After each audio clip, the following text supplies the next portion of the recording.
దేశవ్యాప్తంగా బీజేపీ హవా ఉంది. ఏపీలో కూటమిలో అధికార భాగస్వామిగా ఉంది. కానీ ఓ జిల్లాలో మాత్రం బీజేపీకి సరైన నాయకత్వం లేదన్న విమర్శలు వినిపిస్తున్నాయి. స్థానిక సంస్థల ఎన్నికలొస్తే పోటీ చేసేందుకు నాయకులు లేని దుస్థితిలో ఉందట అక్కడ కమలం పార్టీ. జబ్బలు చర్చుకునే నేతలున్న బీజేపీలో ఆ జిల్లాలో మాత్రం నాయకుల లోటు ఉందట. ఎందుకు పరిస్థితి ఏర్పడింది? నిజంగానే నాయకులు లేకేనా? ఉన్నా ఎవరు గుర్తించకపోవడం వల్లేనా?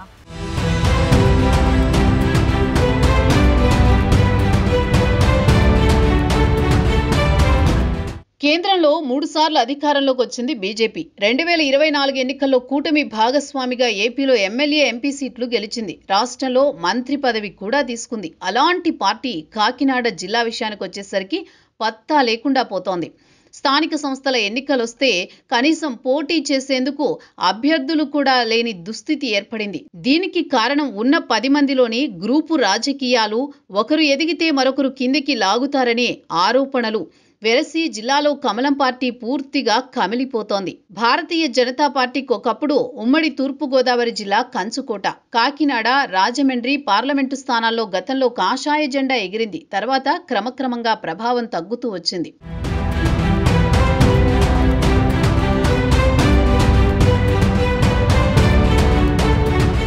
కాకినాడ జిల్లాలో ప్రస్తుతం బీజేపీకి చెప్పుకోవడానికి ఓ కీలక నాయకుడు లేడు. కాస్త పేరున్న నాయకులు కుమ్ములాటలతో కాలం గడుపుతున్నారని కార్యకర్తలే ఆరోపిస్తున్నారు. ఏదైనా సమావేశం పెడితే కార్యకర్తలను సమీకరించలేని పరిస్థితి. ఉన్న నాయకులు ఎవరికి వారే అన్నట్టు వ్యవహరిస్తున్నారనే ఆరోపణలున్నాయి. ఇలాంటి సమయంలో ఈ మధ్యే కాకినాడ జిల్లాకు కొత్త అధ్యక్షుడిని ప్రకటించారు. ఆయన పనితీరుపై అప్పుడే కమలనాథులు విమర్శలు ఎక్కుపెడుతున్నారు. బీజేపీ జిల్లా అధ్యక్ష బాధ్యతలు స్వీకరించిన బిక్కిన విశ్వేశ్వరరావు అందరినీ కలుపుకొని పోవడం లేదని ఆరోపణలు. ఆయన కంటే ముందు అధ్యక్షుడిగా పనిచేసిన చిలుకూరి రామ్ కుమార్ తెలంగాణకు వెళ్లిపోయి అక్కడ వ్యాపారాలు చూసుకుంటున్నారు. చుట్టపు చూపుగానే ఆయన జిల్లాకొచ్చి పోతున్నారంటోంది కమలం పార్టీ క్యాడర్.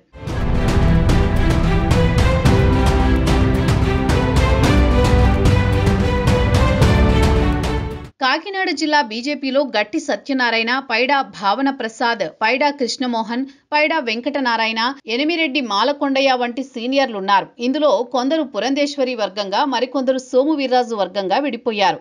ఇక రూరల్లో పట్టుమని 10 మంది కూడా నాయకులు లేరు.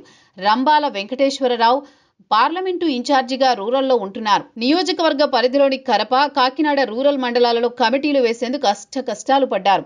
గ్రామ కమిటీలు కూడా లేవు. మండల కమిటీల్లో పూర్తిస్థాయి నియామకాలు జరగలేదు. పిఠాపురంలో ఒకే ఒక్కడుగా కృష్ణంరాజు తిరిగేవారు. పవన్ కళ్యాణ్ పిఠాపురం వచ్చినప్పుడు మాత్రమే ఆయన వచ్చేవారు. ఇప్పుడు అది కూడా మానేశారు. అనారోగ్య కారణాలతో బయటికి రావడం లేదు. దీంతో బీజేపీ పూర్తిగా చతికిల పడ్డట్లయింది.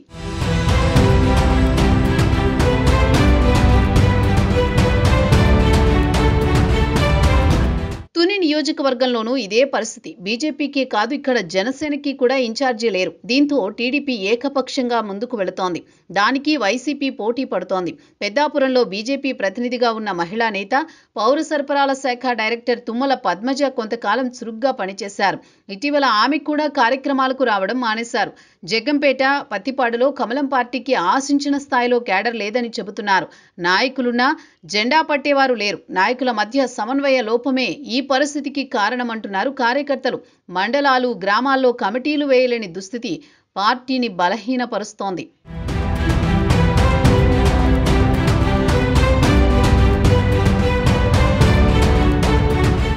ఉమ్మడి తూర్పుగోదావరికి సంబంధించి ఒకే ఒక్కడన్నట్లు ఎమ్మెల్యే నల్లమిల్లి రామకృష్ణారెడ్డి ఉన్నారు. ఏ నియోజకవర్గం నుంచి క్యాడర్ పిలిచినా ఆయన వెళుతున్నారు. కానీ దగ్గరుండి క్యాడర్ని ముందుకు నడిపేవారే లేకుండా పోయారు.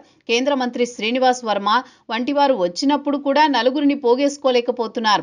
కాకినాడ జిల్లా బీజేపీ కొత్త అధ్యక్షుడు విశ్వేశ్వరరావు కమిటీల నియామకంలోనే తప్పటడుగు వేశారని సీనియర్లు బహిరంగంగా ఆరోపిస్తున్నారు.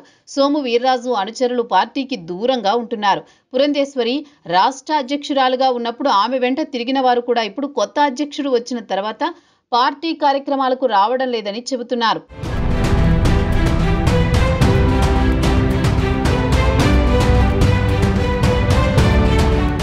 గ్రామ మండల స్థాయిలో బలోపేతం చేయకుండా జిల్లా స్థాయిలో పార్టీ ఎలా బలపడుతుందన్న ప్రశ్న వస్తోంది. పరిస్థితి ఇలాగే ఉంటే పంచాయతీ, మున్సిపల్ ఎన్నికలొస్తే బొక్కబోర్లా పడడం ఖాయమని పార్టీ నాయకులే చేతులెత్తేస్తున్నారు.